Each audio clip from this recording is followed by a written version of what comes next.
Hey friends, welcome back to my channel. हम इस series में कई वीडियो के माध्यम से उत्तराखंड बोर्ड क्लास 11th और 12th के गणित के महत्वपूर्ण नियम सीखेंगे। पहले वीडियो में हम सीख रहे हैं समुच्चय सेट्स के बारे में। समुच्चय क्या होता है? वस्तुओं के सुपरिभाषित समूह या संग्रह को समुच्चय कहते हैं। जैसे small A belongs to capital A, इसका तात्पर्य है कि ए बी से या स्मॉल ए कैपिटल ए से संबंधित है, और small A not belongs to capital A तात्पर्य है कि ए बी या स्मॉल ए कैपिटल ए संबंधित नहीं है। इसके दो प्रकार होते हैं, समान समुच्चय और तुल्य समुच्चय। समान समुच्चय, दो समुच्चय ए और बी समान समुच्चय कहे जाएंगे यदि दोनों समुच्चय में बराबर अवयव हों। अतः ए बराबर बी, मतलब ए में भी 6 हों और बी में भी 6 हों संख्याएं या अवयव, तो ए बराबर बी होगा। तुल्य समुच्चय, दो परिमित ए और बी समुच्चय तुल्य समुच्चय होंगे यदि एन ए बराबर एन बी। दो समान समुच्चय तुल्य समुच्चय हो सकते हैं, लेकिन दो तुल्य समुच्चय समान हो यह आवश्यक नहीं है। मतलब परिमित समुच्चय जिनकी संख्या निश्चित होगी उसे कहते हैं तुल्य समुच्चय। इसका अगला प्रकार आता है उपसमुच्चय, सबसेट्स।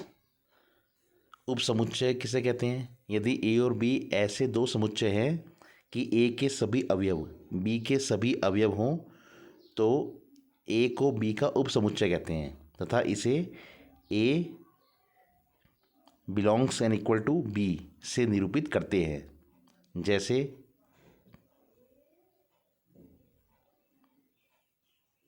ए में 1 2 3 4 है और बी में 1 से लेके 8 तक संख्याएं हैं, तो ए के अवयव बी में भी आ रहे हैं, तो इसलिए ए बी का उपसमुच्चय होगा। अगला प्रकार है अधिसमुच्चय। यदि A belongs to equal to B तो समुच्चय बी समुच्चय ए का अधिसमुच्चय कहलाता है। उचित उपसमुच्चय, यदि A belongs to equal to B और A not equal to B तो ए बी का उचित उपसमुच्चय होगा। इसे ए बिलोंग्स टू बी निरूपित करते हैं। अब इसमें आते हैं कुछ इंटरवल, जैसे small A comma B belongs to R और ए छोटा है बी से, तो पहला इंटरवल है क्लोज्ड इंटरवल, मतलब इसको दिखाते हैं बड़े ब्रैकेट से। इसमें एक्स जो है ए और बी के बीच में होगा। अगला है ओपन इंटरवल, इसमें दोनों तरफ ब्रैकेट ओपन कर देंगे, तो इसमें एक्स ए और बी के बीच में होगा, लेकिन एक्स ए से बड़ा होगा और बी से छोटा होगा। अगला है राइट ओपन इंटरवल, एक तरफ बंद होगा एक तरफ ब्रैकेट खुला होगा, तो इसमें A less than equal to X less than B होगा। और लेफ़्ट ओपन इंटरवल, इसमें लेफ़्ट वाला ब्रैकेट ओपन होगा और राइट वाला क्लोज होगा, तो इसमें A less than X less than equal to B होगा। अगला आता है घात समुच्चय, पावर सेट। दिए हुए समुच्चय ए के सभी उपसमुच्चयों के समुच्चय को ए का घात समुच्चय पी ए कहते हैं। यदि एन ए बराबर के तो एन पी ए बराबर 2 की पावर के। मतलब किस समुच्चय के अगर के उपसमुच्चय हैं तो उसकी कुल संख्या होगी 2 की घात के रूप में। अगली आती हैं समुच्चय में संक्रियाएं, मतलब यूनियन और इंटरसेक्शन। पहला आता है समुच्चयों का सम्मिलन, यूनियन ऑफ सेट्स।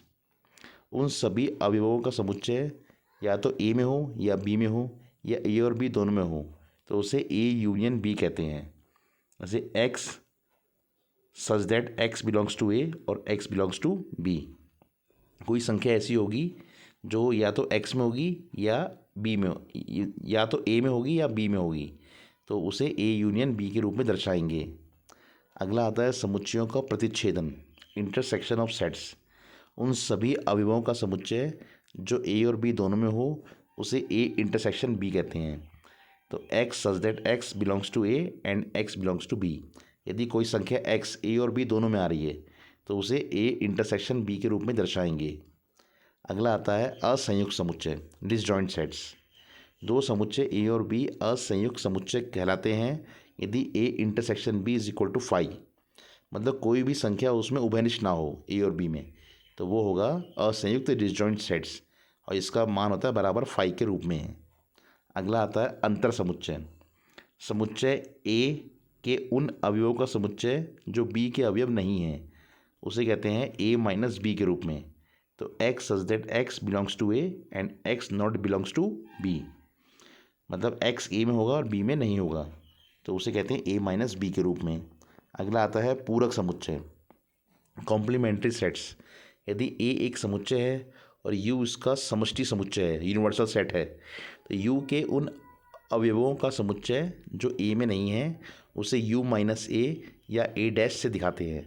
तो A dash equal to X belongs to U such that X not belongs to A, मतलब एक्स अगर यू में है और ए में नहीं है तो मतलब यू माइनस ए या ए डैश से इसको दिखाएंगे।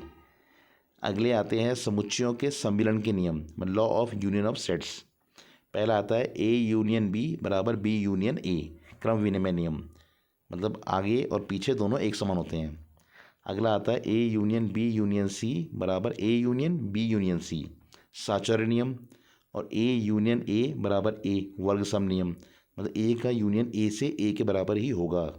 और ए यूनियन फाई बराबर phi union A is equal to A, तत्समक नियम, मतलब फाई से हम यूनियन करेंगे तो तब भी हमारा ए ही आएगा, जहाँ फाई क्या है, समुच्चयों के सम्मिलन का तत्समक है।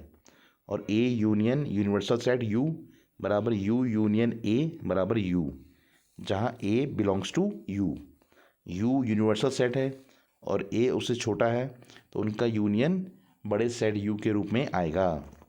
अगले आते हैं समुच्चयों के प्रतिच्छेद के नियम, law of intersection of sets. तो ए इंटरसेक्शन बी बराबर बी इंटरसेक्शन ए, क्रम विनिमय नियम। तो A intersection B intersection C बराबर A intersection B intersection C, साचर्य नियम। और A intersection A equal to A, वर्गसम नियम। और A intersection phi is equal to phi intersection A is equal to phi, तत्समक नियम। और A intersection U is equal to U intersection A बराबर ए, जहाँ यू क्या है, ए का तत्समक है। अगला आता है वितरण या बंटन नियम, डिस्ट्रीब्यूटिव लॉ।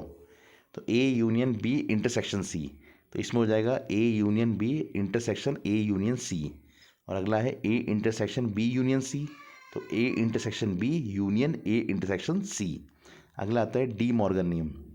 तो ए यूनियन बी का डैश क्या हो जाएगा, A dash intersection B dash, और ए इंटरसेक्शन बी का डैश बराबर हो जाएगा A dash union B dash.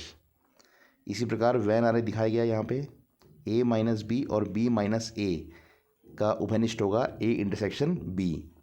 और वैन आरेख से n A minus B plus n A intersection B बराबर एन ए, और n B minus A plus n A intersection B बराबर एन बी, और n A minus B plus n A intersection B plus n B minus A बराबर n A union B. किसी भी समुच्चय A B C के लिए n A union B union C बराबर n A plus n B plus n C plus n A intersection B intersection C minus n A intersection B plus n B intersection C plus n A intersection C.